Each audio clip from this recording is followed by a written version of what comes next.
జగన్ రెడ్డి గారి అభిమానులు ఎక్కువ సంఖ్యలో ఉండేటటువంటి ఏరియా అన్నమాట అది. నేను చెప్పినటువంటి 18 కాన్స్టిట్యుయెన్సీస్ అండి, రైట్.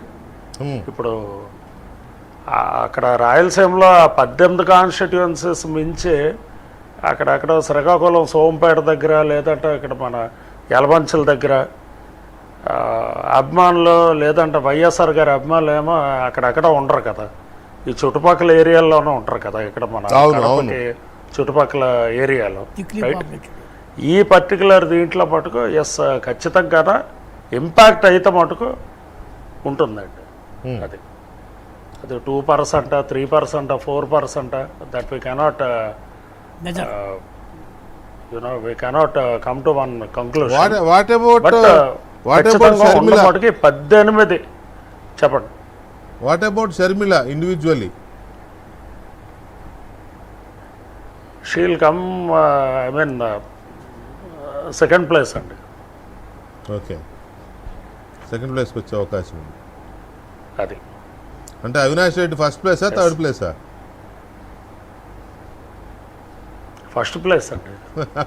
చెప్పండి. Right, it's going to win అండి. Yeah, okay, right. మనం ఇంకా కీలకమైన అంశం ఏంటంటే, అంటే సార్ ఇప్పుడు సార్ ఎగ్జాక్ట్గా ఎన్నికలకు బిఫోర్ ఇప్పుడు షర్మిలా గారు కానీ 1 year బ్యాక్ 2 years బ్యాక్ కానీ ఏమో వచ్చిండ్రు అనుకోండి, కరెక్ట్, ఆ ఇంపాక్ట్ ఏమో వేరు. అప్పుడు కరెక్ట్గా వచ్చిందేమో జనవరి మంత్లో అండి.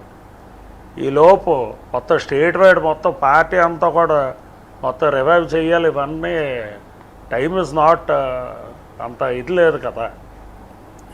కరెక్ట్, మంచి కాదు, ఫిబ్రవరి 15 కొడుకు పెళ్ళి అయిన తర్వాత ఆవిడ వచ్చింది. అదే మంచి పాయింట్ అది. యాక్చువల్గా ఇంకొంచెం కనీసం 1.5 year ముందు వచ్చి ఉంటే డెఫినెట్గా షర్మిల ఎఫెక్ట్ అనేది ఇంకా ముందు వచ్చి ఉంటే కనుక అది కూటమి మీద పడి ఉండేది. ఇప్పుడు చివరిలో రావడంతో కొంతవరకు జగన్మోహన్ రెడ్డికి కొంత దెబ్బ అయింది, కానీ ఎక్కువగా ఓట్లు చీల్చింది అనుకోండి, మళ్ళీ అదో పెద్ద డిస్కషన్. ఓటు ఇంకా కూటమి వైపే పడాలి, కాంగ్రెస్ వైపు పడింది అనుకోండి, అదొక దెబ్బ. అలాంటి చాలా ఫ్యాక్టర్స్ ఉంటాయి. తర్వాత ఇక్కడ మనం క్లియర్ ఇండికేషన్